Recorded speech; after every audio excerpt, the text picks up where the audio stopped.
Maximum sixes, maximum runs, maximum drama, maximum attack, maximum tension. ഈ കളിയിലും സഞ്ജുവിനെ പറ്റി പറയാതിരിക്കാൻ നമുക്ക് കഴിയില്ല. അതിനു മുൻപ് മറ്റു ചില നിമിഷങ്ങൾ കൂടി പറഞ്ഞ് അതിലേക്ക് കടക്കാം. ടീം ഇന്ത്യയുടെ ഒരു മികച്ച ടീം വർക്ക് എന്ന് അക്ഷരത്തെറ്റില്ലാതെ ഈ ജയത്തെ നമുക്ക് വിളിക്കാം. ഡെത്ത് ഓവറുകളിൽ കളി മാറ്റിമറിച്ച ബൂംറയുടെ അതിമനോഹരമായ 2 ഓവറുകൾ, 24 വാരം അകലേക്ക് പിന്നോട്ടോടി പറന്നെടുത്ത അക്ഷർ പട്ടേലിന്റെ മാസ്മരിക ക്യാച്ച്, അവസാന ഓവറിൽ ബത്തൽ എന്ന അപകടകാരിയെ റണ്ണൌട്ടാക്കിയ ഹാർദിക് പാണ്ഡ്യയുടെ ചാട്ടുളി പോലത്തെ ഒരു ത്രോ, റണ്ണൊഴുക്ക് തടഞ്ഞ ഹാർദിക്കിന്റെ തന്നെ 19ാമത്തെ ഓവർ. ലോകകപ്പിലെ ആദ്യ മത്സരങ്ങളിലെ നിലവാരമില്ലാത്ത പ്രകടനവും സൗത്ത് ആഫ്രിക്കയോട് ഇന്ത്യക്കേറ്റ വലിയ തോൽവിയും ഇന്ത്യൻ ആരാധകരെയും നിരൂപകരെയും മുന്നിൽ നിന്ന് നയിക്കുന്ന രോഹിത്തിന്റെയും കോഹ്ലിയുടെയും ശൂന്യത വല്ലാതെ അലട്ടുന്നു. അപ്പോഴും ആരുടെയും മനസ്സിൽ സഞ്ജു എന്ന ഓപ്ഷൻ പോലും എത്തിയിരുന്നില്ല. കാരണം ന്യൂസിലൻഡിനെതിരെയുള്ള 5 മത്സരത്തിലെ പരാജയത്തോടെ അയാളെ ഇന്ത്യൻ ക്രിക്കറ്റ് തഴഞ്ഞു കഴിഞ്ഞിരുന്നു. പ്രാക്ടീസ് സെഷനിൽ പോലും അദ്ദേഹത്തിന് ബാറ്റിങ്ങിന് അവസരമില്ലായിരുന്നു. പക്ഷേ കഥകൾ മാറി മറഞ്ഞത് വളരെ പെട്ടെന്നാണ്. ഇന്ത്യയെ ഇപ്പോൾ ലോകകപ്പിന്റെ ഫൈനലിലേക്ക് എത്തിച്ചത് അയാൾ ഒറ്റയ്ക്കാണ്. സഞ്ജു എന്ന മനുഷ്യന്റെ വിയർപ്പില്ലായിരുന്നുവെങ്കിൽ ഇന്ന് ഇന്ത്യൻ ടീം കുപ്പായം മടക്കി വെച്ച് വീട്ടിലിരിക്കുമായിരുന്നു. തുടർച്ചയായ 2 മത്സരത്തിലും പ്ലെയർ ഓഫ് ദി മാച്ച് ആയ സഞ്ജു കത്തിക്കയറിയപ്പോൾ ബ്രിട്ടീഷ് പട ഫൈനലിന്റെ വാതിലിൽ ഉരുതി വീഴുന്നു. സാം കരൺ കളി തുടങ്ങും മുൻപ് പറഞ്ഞത് വാങ്കഡെ സ്റ്റേഡിയത്തിൽ കാണികൾ തിങ്ങി നിറയും എന്നറിയാം, പക്ഷേ അവരെ ഞങ്ങൾ നിശബ്ദരാക്കും എന്നാണ്. പക്ഷേ അതിന് വിലങ്ങുതടിയായി ഒരു മനുഷ്യൻ ആ ക്രീസിലുണ്ടായിരുന്നു. വലിയ മത്സരങ്ങളിൽ ഇന്ത്യയെ ജയിപ്പിക്കാൻ കെൽപ്പുള്ള ഒരു മനുഷ്യൻ. Semi final. ക്രിക്കറ്റിന് ജന്മം നൽകിയ ഇംഗ്ലണ്ടും ക്രിക്കറ്റിനെ പോറ്റി വളർത്തിയ ഇന്ത്യയും തമ്മിലായിരുന്നു സെമി ഫൈനൽ. ഇരുവരും 2 തവണ ചാമ്പ്യന്മാർ. ബേസ്ബോൾ ക്രിക്കറ്റിലൂടെ ക്രിക്കറ്റിന് തന്നെ മറ്റൊരു മാനം നൽകിയ ഇംഗ്ലണ്ടുകാർ ഒരു വശത്തെങ്കിൽ, ക്രിക്കറ്റിനെ ഒരു മതമാക്കി മാറ്റി ഒരു ദൈവത്തെയും സൃഷ്ടിച്ച ടീം ഇന്ത്യ മറുവശത്ത്. ഏറ്റുമുട്ടിയത് ഇന്ത്യൻ ക്രിക്കറ്റിന്റെ എണ്ണം പറഞ്ഞ ഇതിഹാസങ്ങൾ പിറന്ന വാങ്കഡയുടെ സ്റ്റേഡിയത്തിൽ. ഈ ലോകകപ്പിൽ അമേരിക്കയെ തോൽപ്പിച്ച് ഭാരതം കളി തുടങ്ങിയതും നമീബിയെ തോൽപ്പിച്ച് ഇംഗ്ലണ്ട് ഈ ലോകകപ്പിൽ തുടക്കം കുറിച്ചതും വാങ്കഡയിൽ തന്നെയാണ്. T20 ക്രിക്കറ്റിൽ പറയാൻ ഒരുപാട് വീരകഥകൾ ഇരു ടീമുകൾക്കും ഉണ്ടെങ്കിലും കളിക്കാരുടെ ഫോം എടുത്തു നോക്കുമ്പോൾ ഇരുവശത്തും ഈ ലോകകപ്പിൽ പാളിച്ചകൾ നമുക്ക് കാണാം. മൊത്തത്തിൽ പറഞ്ഞാൽ കളി തരാതരം തന്നെയായിരുന്നു എന്ന് പറയാം. അപ്പോൾ പിന്നെ നെഞ്ചിടിപ്പ് കൂടുന്ന തീപാറിയ മത്സരം കാണികൾ മുന്നേ തന്നെ പ്രതീക്ഷിച്ചതുമാണ്. സിക്സറുകളുടെ പെരുമഴ പെയ്തിറങ്ങിയ വാങ്കഡെ സ്റ്റേഡിയത്തിൽ ജയപരാജയങ്ങൾ ഓരോ ഓവറിലും മാറി മറിഞ്ഞു. 2 ചാമ്പ്യന്മാരുടെ കളിയാകുമ്പോൾ ഇതിൽ കുറഞ്ഞൊന്നും ആരും പ്രതീക്ഷിക്കുകയില്ലല്ലോ. ബൂംറയുടെ ക്ലാസും ഹാർദിക് പാണ്ഡ്യയുടെ സ്വാഗും അക്ഷർ പട്ടേലിന്റെ എണ്ണം പറഞ്ഞ 2 മാജിക്കൽ ക്യാച്ചുകളും അവസാന ഓവറിൽ ഒരു ഔട്ട് ഓഫ് സിലബസായി ദുബൈയും വന്നപ്പോൾ കളിയുടെ അവസാന 3 ഓവറിൽ മാത്രമാണ് ഇന്ത്യ കളി പിടിച്ചത്. ഇംഗ്ലണ്ട് ബാറ്റ് ചെയ്ത 20 ഓവറിൽ മനസമാധാനത്തോടെ ഇന്ത്യൻ ബോളർമാർ പന്തെറിഞ്ഞത് അവസാന 4 പന്തുകൾ മാത്രമായിരുന്നു. അതിലും 3 സിക്സർ പറക്കുകയായിരുന്നു എന്നും മറക്കരുത്. ടോസ് നഷ്ടപ്പെട്ട് ബാറ്റിംഗിനിറങ്ങിയ ഇന്ത്യ. ക്രീസിൽ സഞ്ജുവും അഭിഷേക് ശർമ്മയും. അങ്ങ് ഈഡൻ ഗാർഡനിൽ നടത്തിയ പ്രകടനം സഞ്ജു ആവർത്തിക്കുമോ എന്ന് ഓരോ ആരാധകരും കാത്തിരിക്കുകയാണ്. വാങ്കഡെ സ്റ്റേഡിയത്തിൽ സച്ചിൻ ആരവവും ധോനി ആരവവും ഒക്കെ നമ്മൾ ഒരുപാട് കേട്ടതാണ്.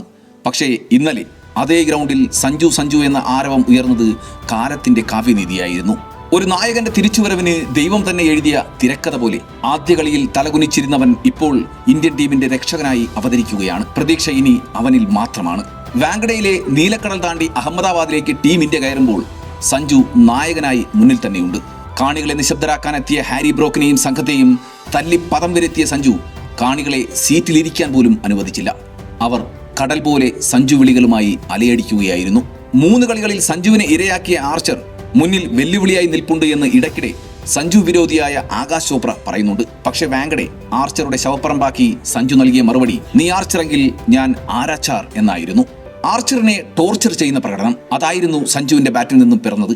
ആർച്ചർ മാത്രമല്ല, വിൽ ജാക്സും സാം കരണും ഒക്കെ സഞ്ജുവിന്റെ ബാറ്റിന്റെ ചൂടറിയുന്നു. പതിവ് പോലെ അഭിഷേക് ശർമ്മ തുടക്കത്തിൽ തന്നെ പുറത്തായി. കത്തിക്കേറി ഇഷാന്ത് കിഷനും പുറത്താകുമ്പോൾ ഇന്ത്യയെ ടോപ്പ് ഗിയറിൽ തന്നെ നിർത്തിയത് സഞ്ജു സാംസൺ എന്ന കളിക്കാരൻ തന്നെയാണ്.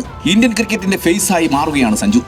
സച്ചിൻ, കോഹ്ലി, ധോനി, ഇനി ആര് എന്ന ചോദ്യത്തിന് ഒരു ഉത്തരമേ ഇപ്പോൾ ഉള്ളൂ. അത് സഞ്ജു തന്നെയാണ്.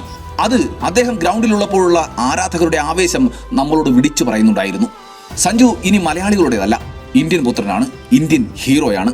42 പന്തിൽ 89 റൺസ് അടിച്ചുകൂട്ടിയ സഞ്ജുവിന്റെ ഇന്നിംഗ്സിൽ പിറന്ന 7 സിക്സറുകളിൽ 4 സഞ്ജുവിനെ വീഴ്ത്താൻ വന്ന ആർച്ചറിന്റെ പന്തുകളിൽ തന്നെയാണ് പിറന്നത്.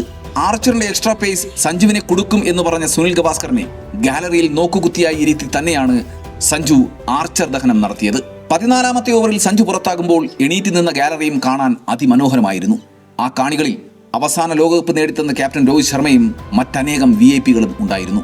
ഡഗ്ഔട്ട് മുഴുവൻ എഴുന്നേറ്റ് നിൽക്കുമ്പോൾ അയാൾ വിയർത്ത നീലക്കുപ്പായത്തിൽ തലയുയർത്തി തന്നെയാണ് മടങ്ങിയത്. അതെ, അതൊരു രാജകീയ മടക്കം തന്നെയായിരുന്നു. സ്കോർ ബോർഡ് അപ്പോൾ 13.1 ബോളിൽ 160 കടന്നിരുന്നു. അയാൾ നടന്നകലുമ്പോൾ 2 റെക്കോർഡുകൾ ഗ്രൗണ്ടിലെ വലിയ സ്ക്രീനിൽ തെളിയുന്നു. T20 ക്രിക്കറ്റ് ലോകകപ്പിൽ ഒരു ഇന്ത്യൻ വിക്കറ്റ് കീപ്പറിന്റെ ഏറ്റവും മികച്ച സ്കോർ, ഒരു നോക്കൌട്ട് മത്സരത്തിൽ ഇന്ത്യൻ ക്രിക്കറ്റ് താരത്തിന്റെ ഏറ്റവും ഉയർന്ന സ്കോറും.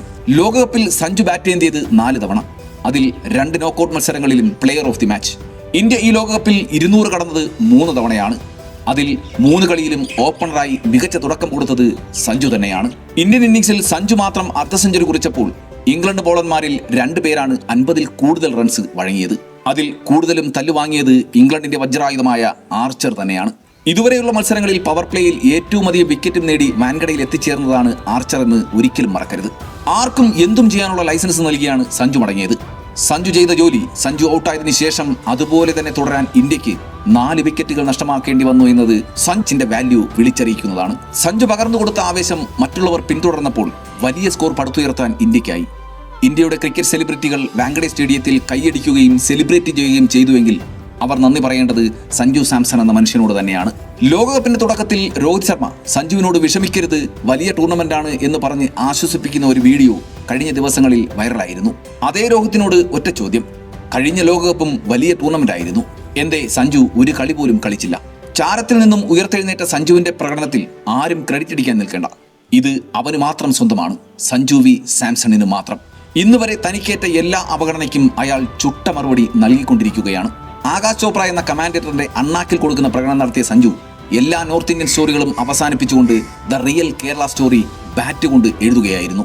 ജേക്കബ് പേത്തലിന്റെ നേതൃത്വത്തിൽ ഇംഗ്ലണ്ടിന്റെ കൗണ്ടർ അറ്റാക്ക് ശരിക്കും വിസ്മയിപ്പിക്കുന്നത് തന്നെയായിരുന്നു. പക്ഷേ എണ്ണം പറഞ്ഞ 2 അത്ഭുത ക്യാച്ചുകൾ കൊണ്ട് അക്ഷർ പട്ടേൽ ഇന്ത്യയെ കളിയിലേക്ക് തിരികെ കൊണ്ടുവന്നു. പക്ഷേ അപ്പോഴും ബേത്തൽ ഒരറ്റത്ത് കത്തിക്കയറുന്നുണ്ടായിരുന്നു. ആരും പ്രതീക്ഷിക്കാത്ത തീപാറുന്ന പോരാട്ടം തന്നെയാണ് അയാൾ തുടങ്ങിവെച്ചത്. 19 പന്തിൽ അർദ്ധ സെഞ്ചുറി കുറിച്ച ബേത്തൽ ഇന്ത്യൻ വിജയത്തിന് വെല്ലുവിളിയായി നിന്നു. കൃത്യമായ ഇടവേളകളിൽ വിക്കറ്റ് വീണെങ്കിലും 10ാം ഓവർ വരെ ബാറ്റിംഗ് ചെയ്യുന്ന ഇംഗ്ലണ്ട് നിരയ്ക്ക് അതൊരു വെല്ലുവിളിയായിരുന്നില്ല. 15 ഓവർ പൂർത്തിയായപ്പോൾ ഇംഗ്ലണ്ട് വിജയത്തിലേക്ക് അടുക്കുന്നു എന്ന് തോന്നലുണ്ടാക്കി. സാം കരൺ കളിക്ക് മുന്നേ പറഞ്ഞതുപോലെ വാൻഖഡയിലെ കാണികൾ നിശബ്ദരായി. കളിയിലെ 12ാമനാണ് കാണികൾ. അവർ തകർന്നാൽ ടീം തകരുമെന്ന് അവർക്കറിയാം. പെട്ടെന്ന് ടീമിന് ആവേശം പകരാൻ അവർ ഉണർന്നെഴുന്നേറ്റു. ആരവത്തിനിടയിൽ സൂര്യ തന്റെ വജ്രായുധം പുറത്തെടുത്തു, ജസ്പ്രീത് ബൂംറ. ഡെത്ത് ഓവറിൽ സൂര്യ പന്തേൽപ്പിച്ച ബൂംറ തന്റെ ജോലി കൃത്യമായി ചെയ്തു. റണ്ണൊഴുക്കിന് തടയിട്ട ബൂംറയുടെ മികച്ച 2 ഓവറുകളും കളിയിലേക്ക് ഇന്ത്യയെ തിരികെ കൊണ്ടുവന്നു. എങ്കിലും അപ്പോഴും ബേത്തൽ സെഞ്ചുറി അടിച്ചുകൊണ്ട് മുന്നേറുകയാണ്. 19ാമത്തെ ഓവർ ചെയ്യാനെത്തിയ ഹാർദിക്കിനെ സിക്സർ പറപ്പിച്ചാണ് ബേത്തൽ വരവേറ്റത്. പക്ഷേ അടുത്ത 5 പന്തുകളും മികച്ച രീതിയിൽ ഫിനിഷ് ചെയ്ത ഹാർദിക് പാണ്ഡ്യ അതേ ഓവറിൽ സാം കരണിനെ പുറത്താക്കി കളി തിരിച്ചുപിടിക്കുന്നു. അവസാന ഓവറിൽ വേണ്ടത് 6 പന്തിൽ 30 റൺസ്. ക്യാപ്റ്റൻ സൂര്യ പന്ത് നൽകിയത് ശിവം ദുബൈക്കും. അതുവരെ നടത്തിയ പ്രകടനം വെച്ച് നോക്കുമ്പോൾ ബേത്തലിന് ആ ലക്ഷ്യം അധിക ദൂരെയൊന്നും ആയിരുന്നില്ല. പക്ഷേ ആദ്യ പന്തിൽ 2 റൺസ് ഓടിയെടുക്കാൻ ശ്രമിച്ച ബേത്തലിന് തെറ്റുന്നു. ഹാർദിക് പാണ്ഡ്യയുടെ പ്രസൻസ് ഓഫ് മൈൻഡും ചാട്ടുളി പോലെയുള്ള ഒരേറും അയാളെ റണ്ണൌട്ടാക്കി. പോരാട്ടം അവസാനിപ്പിച്ചുകൊണ്ട് ബേത്തൽ മടങ്ങുമ്പോൾ കാണികൾ എഴുന്നേറ്റ് നിന്ന് കൈയടിച്ചുകൊണ്ട് ആ പോരാട്ടത്തെ പ്രശംസിച്ചു. ആർച്ചറിന്റെ വകയായി പിന്നെയും 3 സിക്സറുകൾ പിറന്നുവെങ്കിലും ഇന്ത്യ ജയം സ്വന്തമാക്കി കഴിഞ്ഞു. അഹമ്മദാബാദിലെ ഫൈനലിൽ മറ്റൊരു ലോകകപ്പും സ്വപ്നം കണ്ടായിരിക്കണം കഴിഞ്ഞ ദിവസം രാത്രി ആരാധകർ ഉറങ്ങിയിട്ടുണ്ടാവുക.